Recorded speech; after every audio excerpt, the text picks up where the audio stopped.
Hello, everyone, and welcome to Twitch Tuesdays at the TRU Library. This is May 17th, 2022, and once again I am here with Michelle. Hello! So, because we were pretty close to the end, we're probably going to finish Journey today, and if we have time, continue on with the Untitled Goose Game. We don't have any specific themes to cover. There's a few things we could still talk about in terms of like wellness and mental health, since that's always an evergreen topic. But yeah, it's going to be relatively casual this evening, I think. I mean, if you want to talk about something that's a little bit darker, I had to go to I had to go to a seminar today on the fact that some library platforms are handing over information to ICE. So privacy and information and data. I think that is like academic integrity. That's just like that's the form of it. Yeah. Okay. So we're a little bit further back. That is, I think it's valid to say that that's should be contained under academic integrity, because that is, academic institutions that you'd like to think would behave with integrity. I know, and this goes back to something we were talking about a little bit last time, and conversations I know you've discussed or seen happening in and around the university about how academic integrity doesn't just apply to students. It applies to the institution as well. Like, if anything, I think it's more important and strenuous that you do your best to model, as as an instructor, as someone working in education, to model what you think of as best practice of academic integrity. And I admit, I don't always cite my sources well, but I cite them even when I'm just throwing stuff up on the YouTube channel. I'm like, no, I want people to be able to find what I'm referencing. Right, and that's the point of citations, realistically, is to allow people to be able to find what you're talking about. I'm sorry, I get distracted by the gigantic thingamajigs. Danger bots. Yeah, no, that's fair. They do a great job. It's a very intimidating visual. Yeah, and you didn't even have the audio. I don't know if you look back in the recordings, but I know it adds to the tension. Sound always adds to the tension. I mean, if you like. Oh, it does. I know, the Resident Evil games are still basically scary, but if you do it without the volume. Oh yeah, very much so. Particularly when you're wearing headsets, it has that directional quality. Audio design is really important for good, atmosphere and game design or movie design. The sounds things make, the crunch of the snow. And it's kind of hilarious if you do histories of audio design in video games, just the strange ways they get some of the sounds they get that become kind of iconic. Oh yeah, Foley artists are pretty spectacular. Yeah. We've got a comment in the chat. It's Obedience Comb wants to know, what's the goal of this game? That's a fair question. The goal of this game is, as the title suggests, to go on a journey. It's much more of a meditative kind of conceptual indie game. So we're picking up in the middle. If you haven't watched us before, we have the other recording on our YouTube channel. But yeah, you're this little fellow trying to get to the top of a mountain through a whole bunch of inclement weather and obstacles. Yeah. Apt maybe for talking about academic integrity at institutions, because we keep running into these obstacles. Indeed. Big. And sometimes we lose ground. Yes, we do. Phew. On the topic of wellness, actually, it's interesting. I've been reading Devon Price's Unmasking Autism. And if you're interested at all in neurodiversity, if you're interested in the intersection of psychology and social issues and wellness, I'd highly recommend checking it out. It is much broader than that. If you're interested in trans and LGBTQ issues, he talks about that a lot. But he has this from our conversation that we had just before we started this that I'm so into Murderbot. I'm absolutely interested in that. Indeed. He has, there's a lot of really rich material in there. I'm super excited. I'm going to a conference where he's talking here this week, actually, on Thursday. Oh Oh yeah, and there's more graves. But he has this interesting discussion about, like particularly with neurodivergent people, don't like. I mean, I think for a lot of folks, you don't have your life isn't linear. It's not a linear progression from like here to the top of the mountain, as it were. Like you end up in places you didn't expect to be. Your life takes unexpected turns. Whether it's your health or whether it's all sorts of things. And he has this interesting metaphor of like talking about the progression and development of our lives not as linear but as fractals. That oftentimes do curl into each other, but no experience is ever truly lost, no experience is ever truly wasted,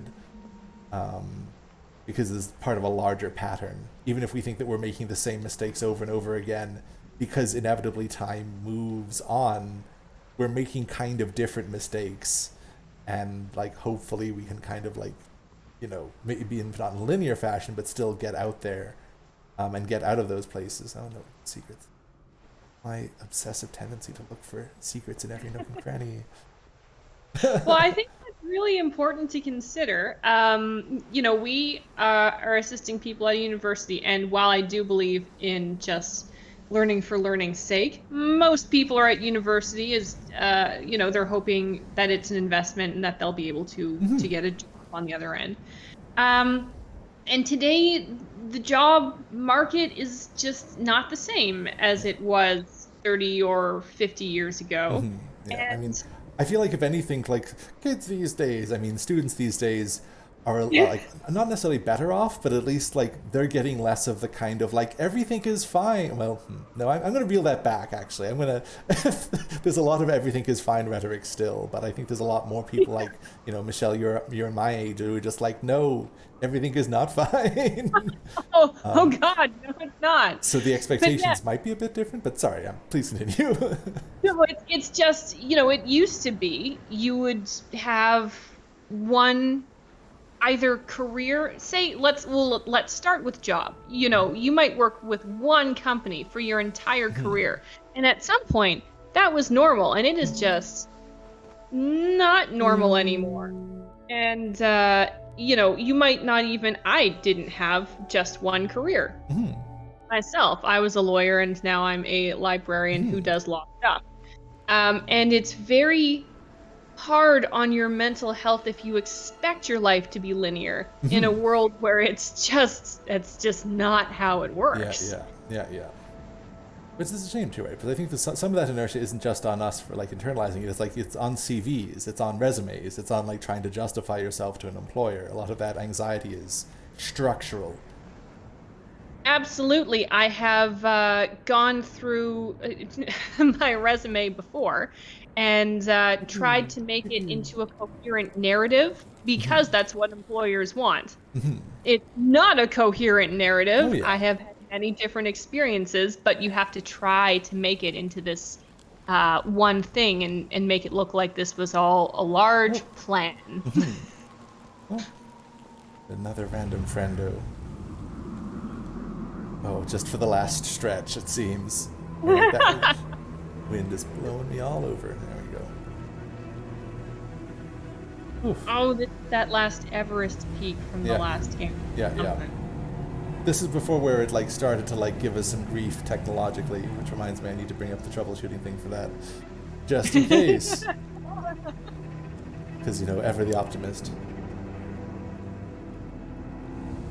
But it's also it's nice that life isn't just a one. I'm gonna say linear line. That's obviously redundant, but that's so simple. You don't want to know what your life is going to look like when you're 17, 18 and graduating from high school. That's bleak. I'd like a little bit more stability myself, but it's true. Oh yeah. Knowing where your job is going to be in 2 years would be nice, but yeah, that's the thing. It's just being able to trust that you're going to be okay. Okay, let's try this a bit. Yeah. Haha, there we go. Haha. Okay. Not this time, Murderbot. No. Oh, maybe this time. No, it's still good. No, you're the security droid. You can do it. Uh-oh. Yay. But yeah, no, you're right. A lot of ups and downs, and I do think that that experience of interruption hopefully gives you a bit more empathy for others whose lives didn't go the way they wanted or expected. I remember particularly in high school buying into a lot more of the meritocratic, ideal than I do now. I don't know, talking about logical fallacies, Michelle, are you familiar with the just world fallacy?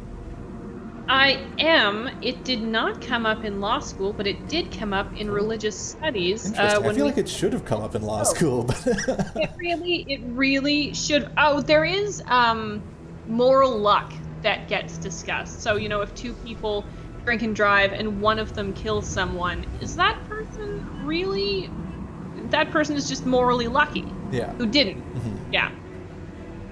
Same allowance of fault. But yeah, go on. Explain the just world theory. So the just world theory, it's sometimes called the just world fallacy, is actually a psychological theory that they've done studies on, actually, that shows that the more likely you are to believe that the world is intrinsically just, the less empathy you're likely to exhibit towards those who have had a rough go of things, who have suffered.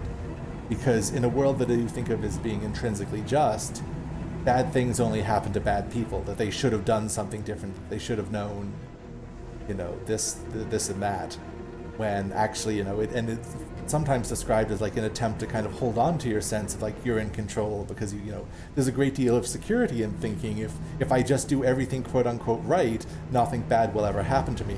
And it can be quite jarring to think that you can do everything right. It's for those of you who are Star Trek The Next Generation fans, Captain Picard, it is possible to do everything right and still fail. Yeah.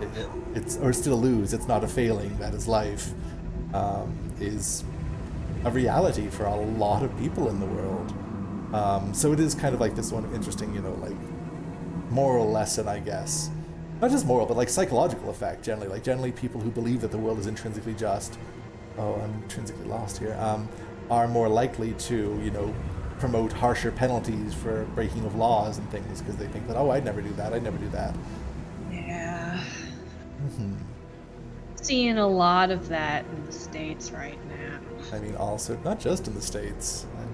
Not just in the States, but oh my God, has it been an interesting couple of weeks for law in the United States? Also true. Uh-oh. I don't think we're getting out of this, friendo. Which one of us is going to get it? Which one? Is both of us going to get it? Oh, no! Both of us got it. Oh. Where's your justice now, world? But this is, we had to study it when we were studying Job. And it's why it's a particular piece of mine when you get people who have the Book of Job as one of their holy books, all the traditions with that, who just I'm so angry I'm stuttering. Continue. Oh, we should get you playing the Goose Game. No, sorry, please continue. To just go on about, these people made mistakes, bad things are happening to you because you deserve it. The real Pat Buchanan types with Hurricane Katrina and all that. Yeah. Did you not read the same book, my guy? Yeah. No, that is definitely true. But yeah, so there's a lot of I mean, if at one point I was interested in studying psychology as well, so I still study the history of psychology at York in lots of places. And actually, it's funny we should mention that, because actually I just found a really interesting series of book reviews from the Boston Review, specifically about the issues with therapeutic interventions and their very turbulent and troubled histories about different mental health trends and fads and whether or not they actually help. And again, just at the end of the day, grounding it in there's really no replacement for community support and stability and structural supports. I'll share it in the links to the YouTube article, but it's actually called Mental Illness is Not in Your Head. Decades of biological research haven't improved diagnosis or treatment. We should look to society, not the brain, by Marco Ramos. And it's actually a review of these two... That's quite interesting. When we talked about it... Oh, sorry, go ahead. And it's the review of these two really big history of mental health and mental illness and psychiatry books that they're reviewing. But yes, please continue. No, did we discuss, we've had the discussion, was it on Twitch Tuesday, or was it just, was it offline about Rat Utopia? We did talk about Rat Park a bit, but I don't think we actually fully elaborated on it. Just the kind of like sad rat versus happy rat. Yeah. Where do we need to go? If you're a happy rat, good life, the experiment concluded, you won't do the drugs that are in the water. I mean, okay, so I'll just... Buddy got all of these rats, and he built this rat utopia for them. They have everything their little rat hearts could want. All of their friends are there. It's a great time. And compared it to these rats that were stuck in basically rat prison, isolated, nothing in their cages with them, just 2 vials of water, basically, and they could drink the heroin water or the normal water. And so he found that the rats in Rat Utopia, living their best lives, would try the heroin water and then just go back to regular water. He's like, well, that was weird and uncomfortable. Yes.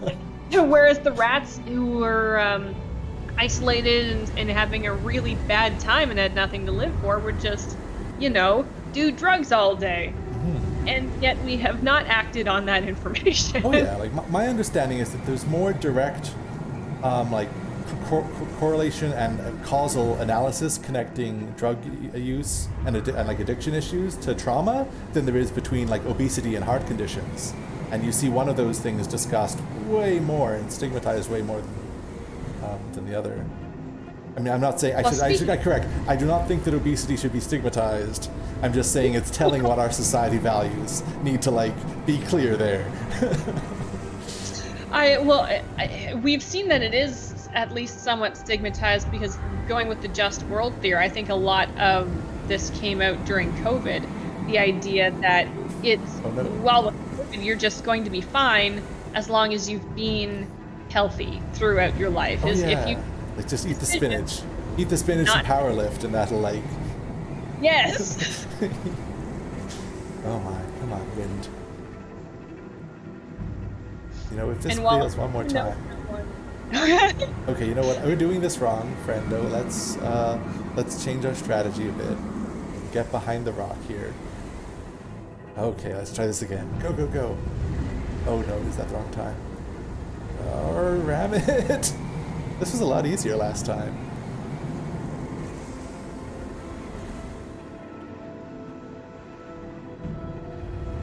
Come on, I just need to get to that. Okay, there, ha. Get out of here, wind. Phew, there we go. Okay, let's do this. Oh no, I thought we were safe and we weren't. Oof, it's a struggle.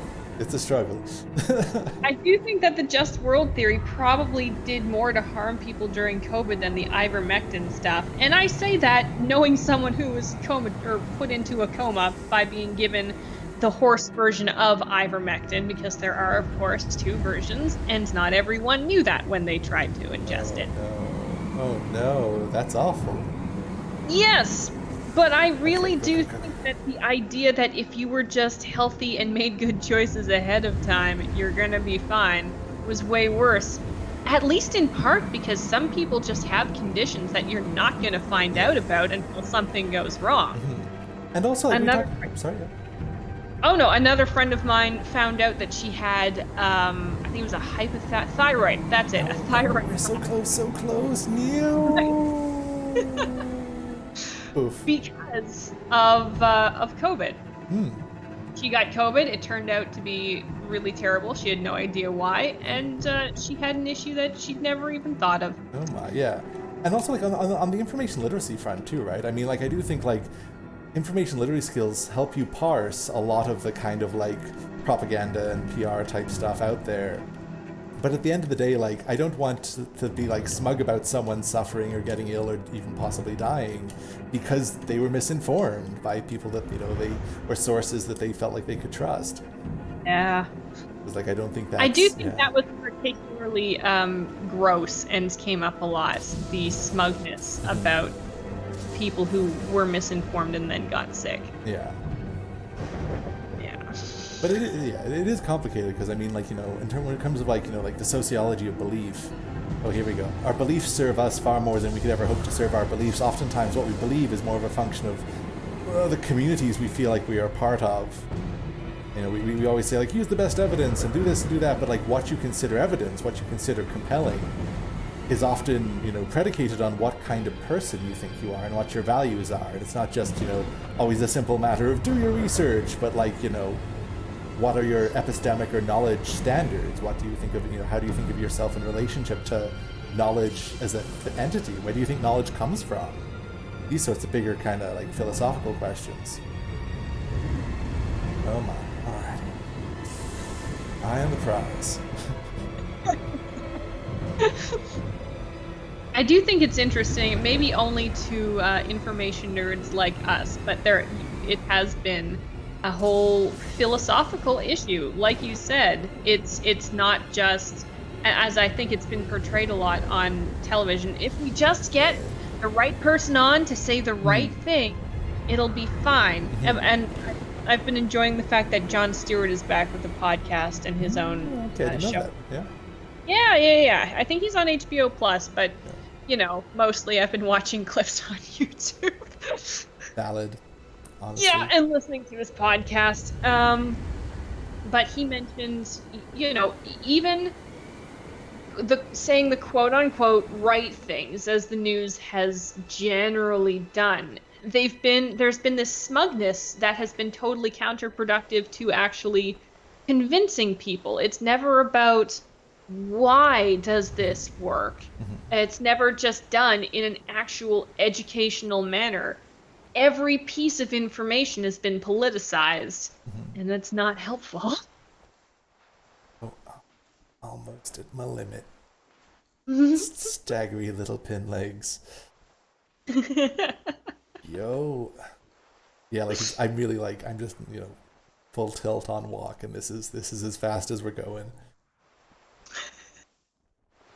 I have seen videos of people getting close to summiting Everest, and this is what it looks like. Just going as hard as you can go with not a lot of oxygen. Yeah.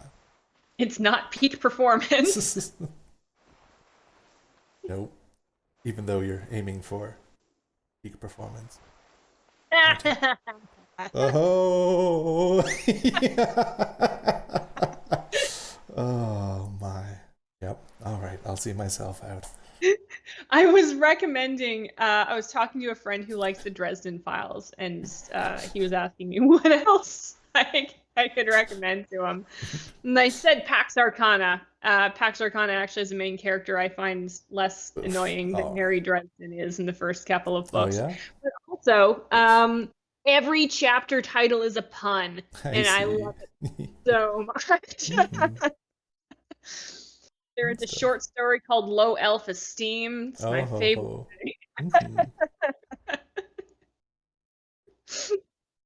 Closer to where we left off, yes, last week.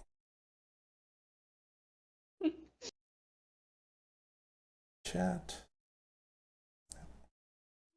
Just me making robot faces. Beep boop.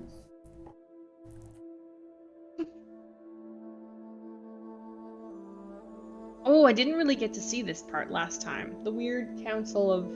Tall friends. Tall friends, yes. They look a bit like the library owl from Avatar. Oh, yeah. Except they're not trying to murder me. Yeah. I would maybe morbidly interpret this as because you're already dead. Yeah, that's what this liftoff is. Yeah. Whoosh. Or you're going whatever version of Super Saiyan these guys do.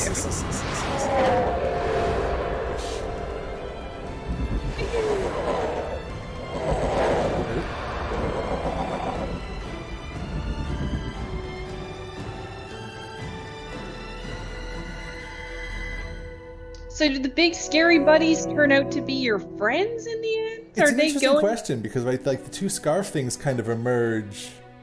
And they look like the big scary buddies, but they're scarf things. But they're benevolent. Whee! And again, after all that struggle, you get a little bit more freedom.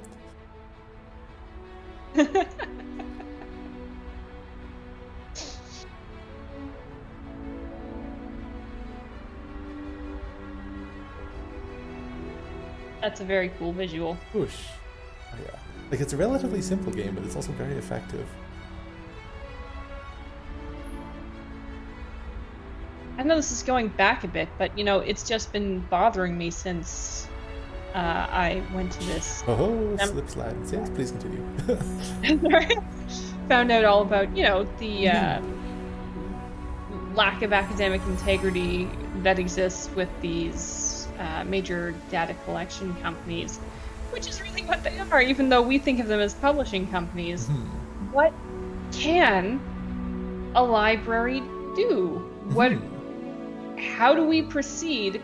Because these companies produce, they're monopolies or duopolies. What do we do about this? I mean, I think that's one of the things that also emphasize that, like, knowledge production, oh my goodness, that's a bit of a wave.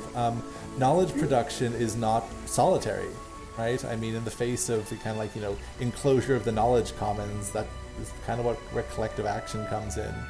Now, the specifics that I don't have, which I know I should before I'm proposing anything, but like, yeah. It's definitely not one of those kind of problems where you can just like, oh, you know, vote with your dollars, because you can't do that in a monopoly situation, first of all, and second of all, that means those without money are disenfranchised. Yeah. Oh, like the bells tolling. Sorry. But it's very rich. Wish. There was a case in the States that more or less articulated the idea that spending money is akin to free speech. Like, that's how they interpret it, and I hate it. Yeah. So... Yep. No, that's not my favorite. Let's get a little bit more air here. Ooh, come on. Lift off. Poof. There we go. And now it's just like really joyful. Sorry, we've been talking about grim things, but the game has its own energy. I'm glad we're in the happy part of the game, and hopefully we'll get to the happy part of... Yeah, that's not, it's not linear.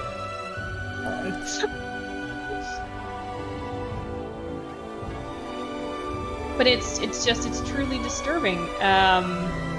This data is collected and it's given not only to government agencies, but to potential credit agencies and insurance agencies to talk about how much of a risk you are as a person. Oh yeah. I mean, I've heard the things like, oh, here we are, almost there. All right. It's nice that I can make this journey with a friend.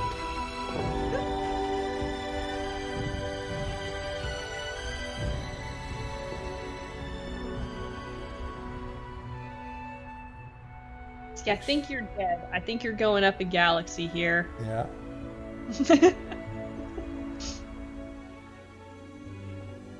Oh, and there go our scarves. Scarves, plural? How do words work? Yeah, scarves. It's like the C.S. Lewis versus J.R.R. Tolkien. Is it dwarves? It dwarves? Who knows? Language is a social construct. All the good linguists are descriptivists, not prescriptivists.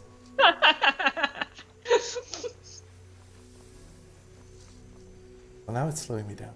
It just wants me to kind of like, I guess, bask in the light. How dare you make me enjoy myself, game? God. It's usually a design choices when the game just kind of wants you to slow down and experience something. The slowing down usually in games is just presented as like your character is suffering.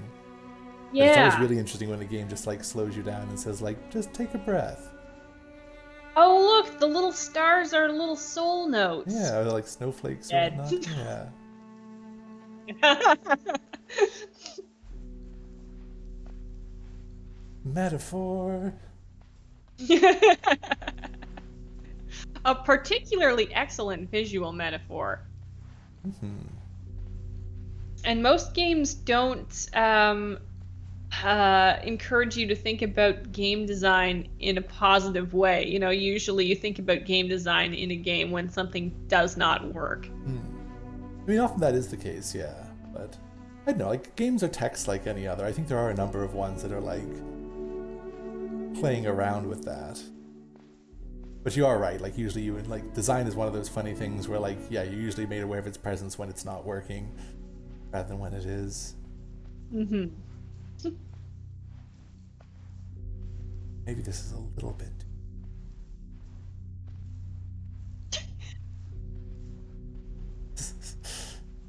going slow.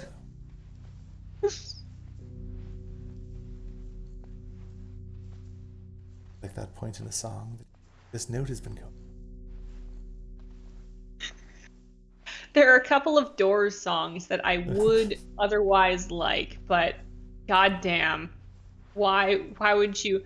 Why is American Woman half a really weird guitar solo? That was the 70s, right? Like, Yeah, I mean, it was that was the 70s.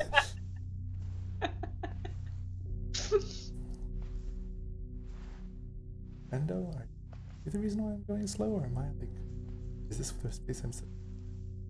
Why is it pulling me back? What is this? I'm a little bit confused. Well, now you're going to hell. Oh my. Interesting, because it does like pull me back if I let go of the button. Yeah, Gabby Sarah, you are not worthy. Oh no. I mean, I know, but still, you don't have to rub it in my face. No. What is worthiness anyway? I really thought that this was the place. Ability to pick up cameras. Is it the person in front of me not moving? Or?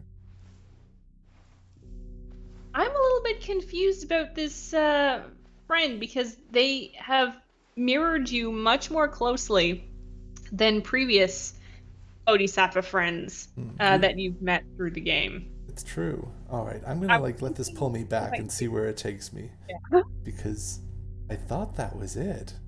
I like. They are definitely like really like, you see the other feet there, right? What's going on? Yeah. Oh, or is there? Yeah, they're definitely mirroring me in a not other human sort of way.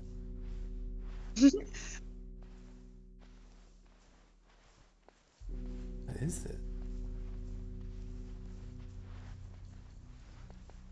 I get faster when I go further away from it.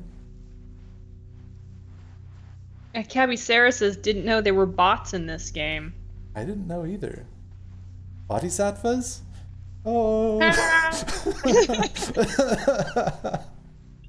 Oh my. All right. Well, I mean, no. I mean, I have to go that way. That's where everything's pointing to. This is There's literally no other direction. All right. Let's try that again, and I'll try to, I don't know, sing at the light.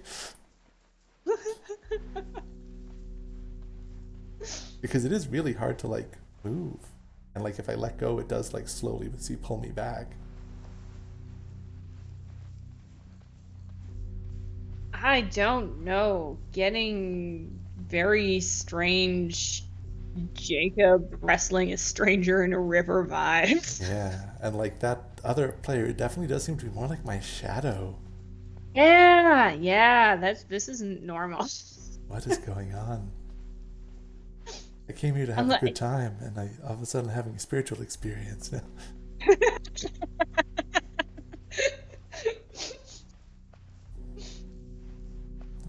I came here to have a good time, and I'm having a spiritual experience. Not usually how that goes.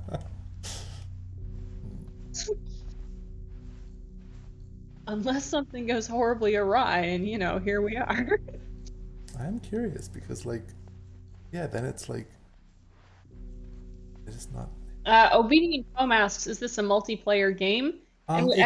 It's sort of a multiplayer game. You can get paired up with other real life players, but you can't talk to them. You can just sing your little sign at them, and you can help charge each other scarves and stuff. So it's kind of a limited co-op sort of game.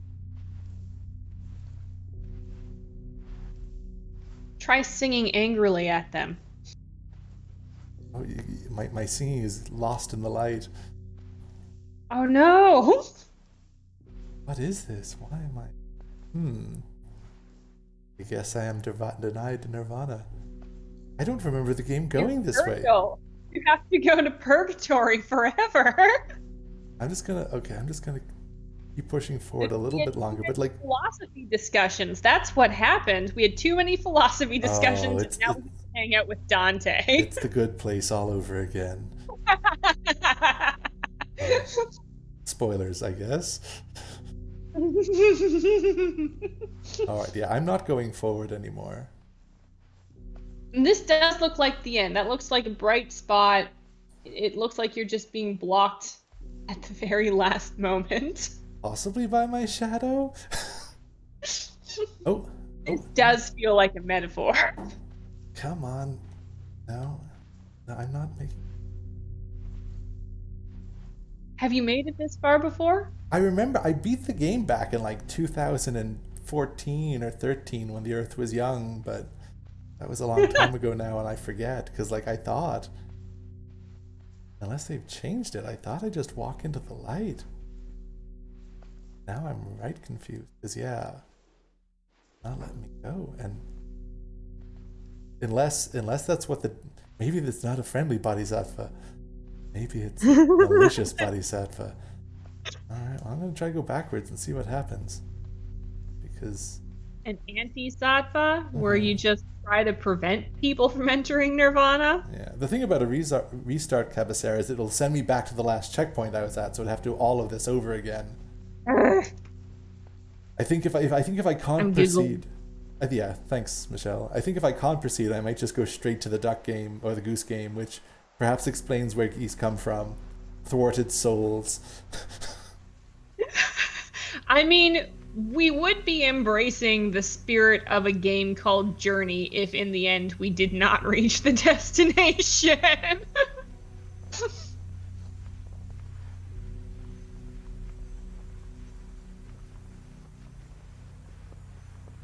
It's just pretty though. That's why I'm a little miffed.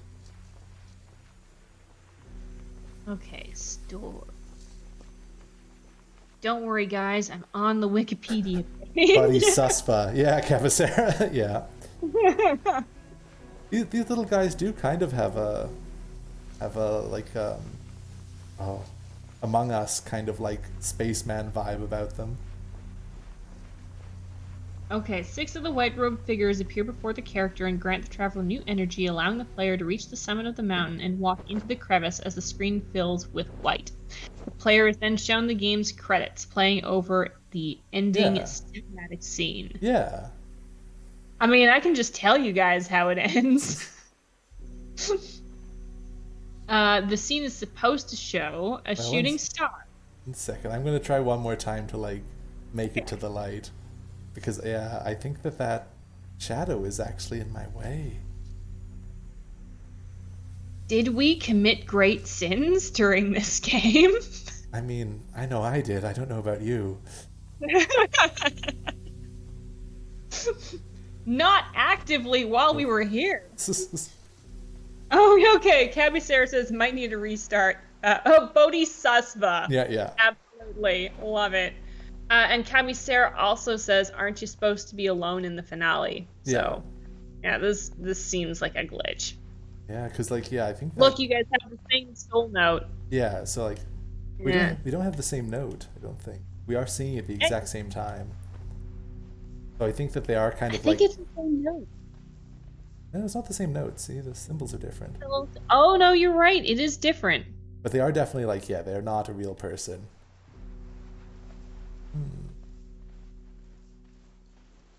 Alrighty, well then, that's a little bit disappointing. Because yeah, I don't think I can move all the way forward if they're right in front of me like that, and they do get right in front of me because I'm the one with the tapered bottom symbol. Can you walk backwards into Nirvana? I don't think. No, I can't control the camera angle. It really does just channel me right here. Troubleshooting.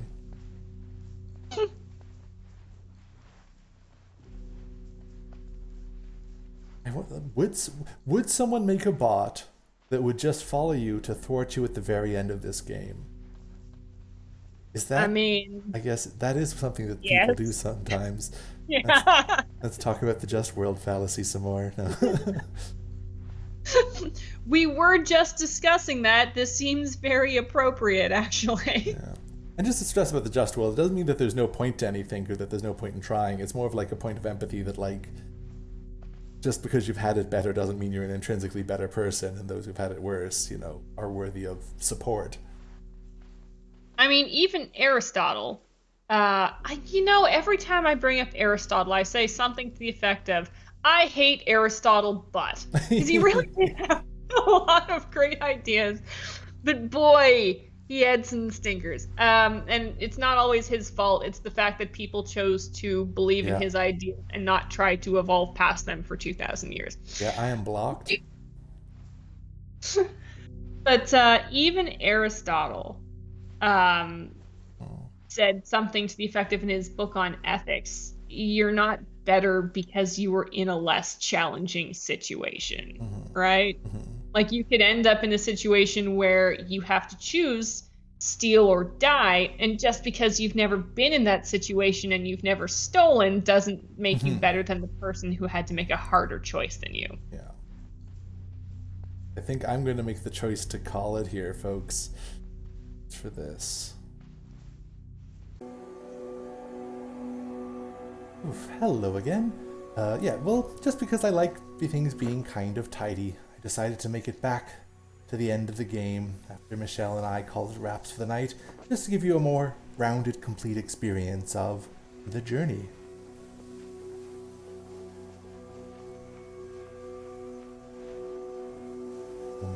If this gives me grief, I will be left frustrated.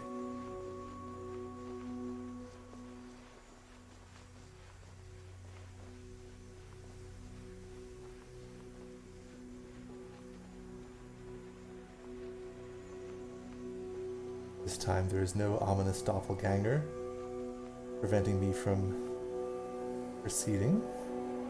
That's a good sign.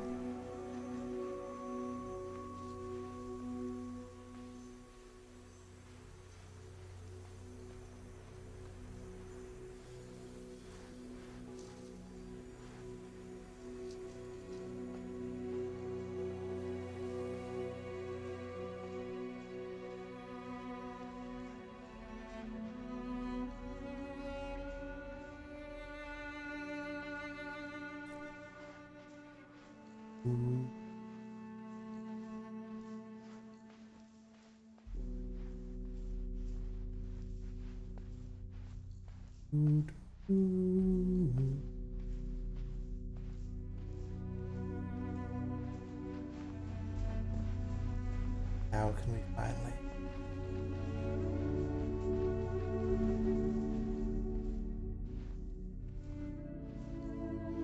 Lighter than we were before.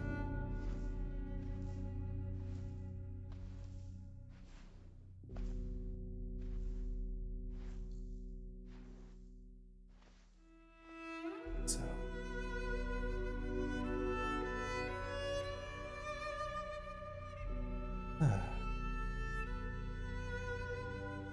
Quite the journey.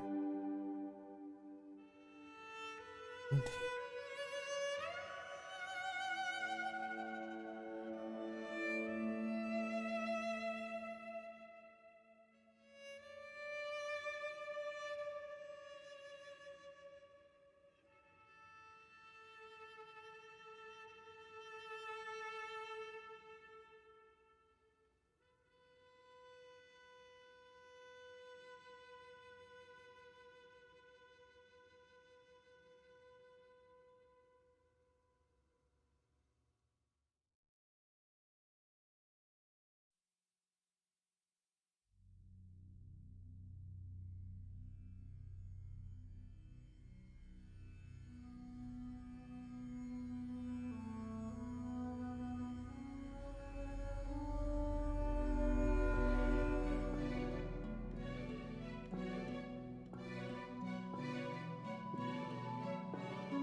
that's you.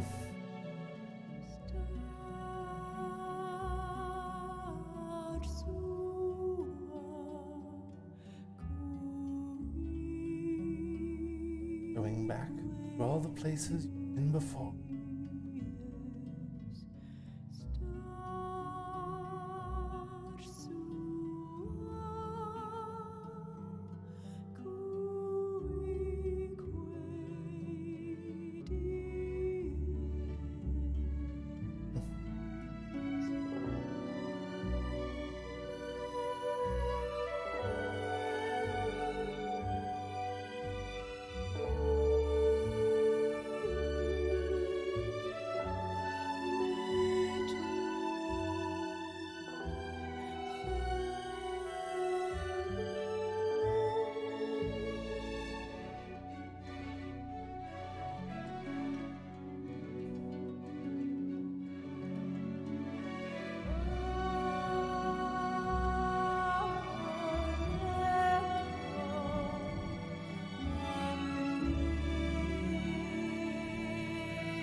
Looks like you going back to where you were from is growing and extending the scarves.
I did my PhD on the German philosopher Friedrich Nietzsche. Achievement unlocked, rebirth. Some of those numbers make me suspicious. Maybe they were the people. Problem 314607. Yeah. So I did my PhD on Friedrich Nietzsche, and one of his ideas is known as the eternal return of the same, or Die Ewige Wiederkunft des Gleichen. I believe that's called in German. It's a lot of things, there's a lot of different interpretations of it, but one of the general interpretations of it is kind of like existentialist, sort of pseudo-existentialist philosophy. It's almost like an imperative, you know. You can live your life in such a way that you could will it in its entirety, backwards and forwards exactly the same, which is, and depending upon, and not just will it, but like rejoice in the fact that everything is necessary, from the smallest being to the largest. And I don't know, that's a complicated worldview. There was a time when I really could embrace that. It's gotten a little bit harder over the years. Gotten hard. I don't know. It's still something to think about in terms of continuing on your journey. All right. So for seconds, thank you all for coming out to Twitch Tuesdays at the TRU Library. We will see you again. Cheers all.